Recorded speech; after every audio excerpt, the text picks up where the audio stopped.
भैया करदम जी जो है उनके पतिदेव उनकी सेवा से बड़ी प्रसन्न हुए। करदम जी उनकी सेवा से बहुत प्रसन्न हुए और उन्होंने कहा कि हे मनु नंदिनी अर्थात मनु की पुत्री, तुमने मेरा बड़ा आदर किया है। मैं तुम्हारी उत्तम सेवा और परम भक्ति से बहुत संतुष्ट हूँ, बहुत प्रसन्न हूँ। सभी देहधारियों को अपना शरीर जो है बहुत प्रिय एवं आदर की वस्तु होता है, किंतु तुमने मेरी सेवा के आगे जो है इसके क्षीण होने की भी जो है कोई चिंता नहीं की है। अर्थात पति की सेवा करने में तुमने अपने शरीर का भी जो है ध्यान नहीं था, शरीर का भी भान नहीं रहा।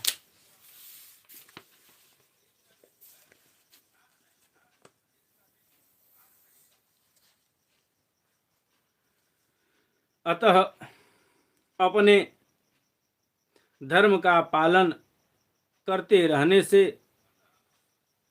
मुझे तप समाधि उपासना और योग के द्वारा जो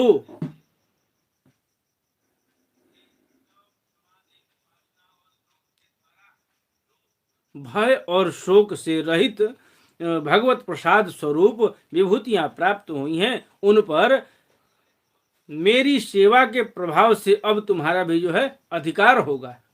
करदम जी ने जो है उनको अधिकार दे दिया। मैं तुम्हें दिव्य दृष्टि प्रदान करता हूं, उसके द्वारा तुम उन्हें देखो, यानी उन परमात्मा को देखो। दिव्य दृष्टि में जो है तुमको प्रदान करता हूं। अब भैया करदम जी की कृपा हुई और देवहूति को जो है दिव्य दृष्टि मिल गई। करदम जी के इस प्रकार कहने से अपने पति देव को संपूर्ण योग माया और विद्याओं में कुशल जान करके उस अबला की सारी चिंता जाती रही। अतः उनका मुख जो है किंचित संकोच भरी चितवन और मधुर मुस्कान से खिल उठा और वह विनय एवं प्रेम में गदगद वाणी से होकर के और इस प्रकार जो है अपने पति से कहने लगी। क्या कहा?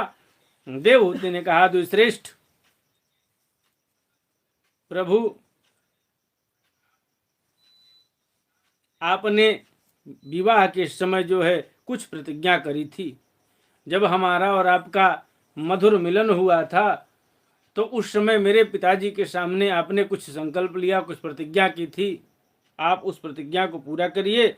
आप कहे थे कि गर्भाधान होने तक जो है मैं तुम्हारे साथ गृहस्थ सुख का जो है भोग करूंगा। उसकी अब पूर्ति होनी चाहिए, क्योंकि श्रेष्ठ पति के द्वारा संतान प्राप्त होना पतिव्रता स्त्री के लिए जो है सबसे महान लाभ होता है।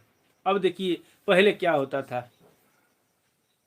करदम जी ऋषि थे, करदम ऋषि थे और तपस्वी थे तो ब्राह्मण,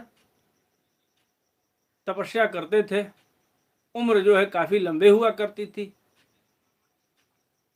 पता चला विवाह कर लिए। विवाह करने के उपरांत वो जो है विवाह करने के बाद आए और आकर के भगवान के भजन पूजन में बैठे और समाधिस्थ हो गए।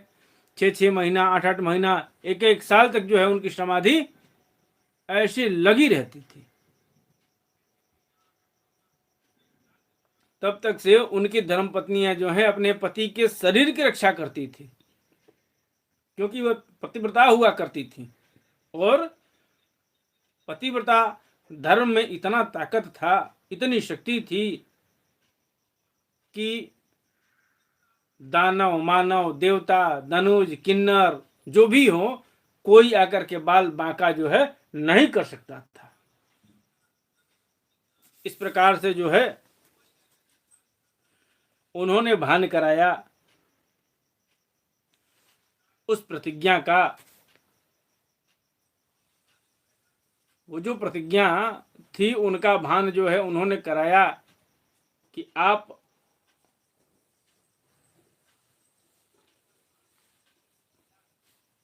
उसको थोड़ा ध्यान में रखिए और उस पर जो है अब पहल करिए, उस पर जो है अब आप विचार करिए।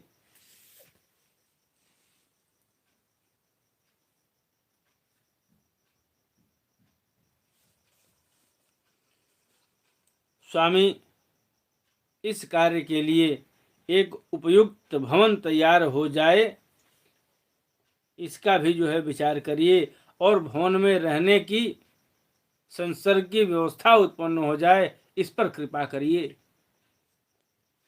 मैत्रेय जी कहते हैं, विदुर जी, करदम मुनि ने, देखिएगा, दुनिया का सबसे पहला विमान पैदा होगा आज।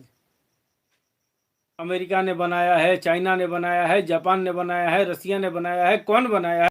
यहाँ जो है सनातन में दुनिया का पहला विमान प्रकट होने जा रहा है। दुनिया का पहला विमान